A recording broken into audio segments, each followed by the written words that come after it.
Conseillers techniques, directeurs centraux et cadres à divers niveaux du ministère de l'Eau et des Mines sont réunis dans cette salle pour prendre part à la traditionnelle séance annuelle de bilan. Il est inscrit à l'ordre du jour la présentation des réalisations dans le cadre de la mise en œuvre du programme d'action du gouvernement dans ce département ministériel. Ces réalisations sont entre autres l'achèvement des études techniques relatives aux travaux de réalisation des piézomètres, la réhabilitation du réseau du bassin de l'OME et du réseau piézomètre du bassin sédimentaire côtier, l'aménagement de 145 hectares de périmètre irrigué en aval des 10 barrages, l'achèvement et la réception des travaux de construction de 3 abreuvoirs et de matérialisation du couloir de transhumance. Dans le domaine des mines des hydrocarbures, la poursuite des procédures pour la réalisation des travaux de construction des dépôts de stockage des substances explosives à usage civil, la poursuite et la reconnaissance des gisements de pierres ornementales, la restauration et la réhabilitation de 2 sites de carrières d'exploitation de substances minérales, la dotation de matériel roulant et équipements en vue d'un meilleur suivi des activités minières et pétrolières, la mise en évidence de nouveaux indices d'or et de lithium sur toute l'étendue du territoire national. Des efforts dans le secteur de l'eau et des mines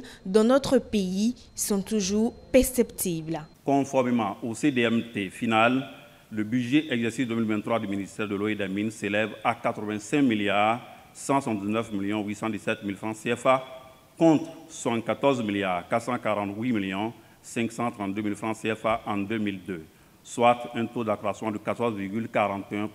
À l'issue des travaux de programmation et de budgétisation, la répartition des crédits par programme se présente ainsi qu'il suit. Programme pilotage et soutien, 1 792 414 249 francs CFA.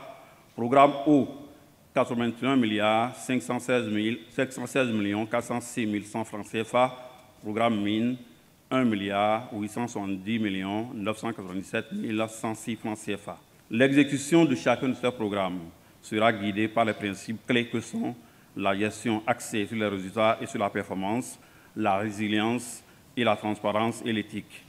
Pour aboutir à de meilleurs résultats, les différents cadres à divers niveaux rassurent et se disent disponibles à effectuer les différentes tâches qui leur seront confiées. L'année 2023 doit voir l'accélération de tous les chantiers. C'est pourquoi nous prenons l'engagement de redoubler d'ardeur, mieux que par le passé, sous votre coordination générale bien sûr, au fin d'une gestion rationnelle et durable des ressources minières de notre pays, d'une meilleure gestion des actifs pétroliers et d'un meilleur suivi et contrôle des infrastructures de distribution et de transport des produits pétroliers, d'une mobilisation accrue des retombées de l'activité minière et pétrolière, d'accélérer l'accès à l'eau potable aux populations, mais aussi l'eau pour tous les usages. Tous les regards sont donc tournés vers l'ensemble des actions qui seront engagées cette année pour relever le défi majeur du secteur de l'eau, des mines et des hydrocarbures.